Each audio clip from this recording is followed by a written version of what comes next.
അയാൾക്ക് വയ്യാതായി. അയാൾക്ക് എന്താ പറയുന്നത്, ഈ സിനിമയിൽ നമ്മൾ പറയുന്നുണ്ട് എനിക്ക് ഭയമാണ്.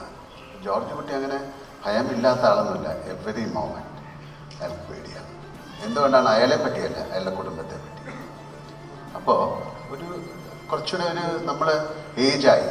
ജോർജ് കുട്ടിക്ക് 13 വർഷങ്ങൾ കഴിഞ്ഞു. അവരുടെ കുട്ടികളൊക്കെ വലുതായി.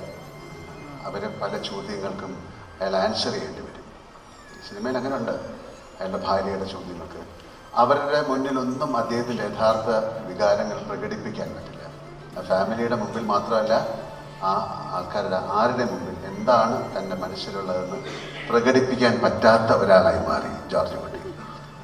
സിനിമയിൽ പോലും അയാൾ നേരെ ഓപ്പോസിറ്റ് റിയാക്ഷൻസാണ് ചെയ്യുന്നത്. വളരെ സന്തോഷിക്കേണ്ട സമയത്ത് അയാൾ മനസ്സിൽ സങ്കടപ്പെടുന്നതായിരിക്കും, പക്ഷേ സങ്കടപ്പെടുന്ന കാണിക്കാതെ സന്തോഷം തോന്നിയിരിക്കുന്നത്. അപ്പം അത്രയും ഒരു കോംപ്ലക്സിറ്റി ഉള്ള ആളാണ്.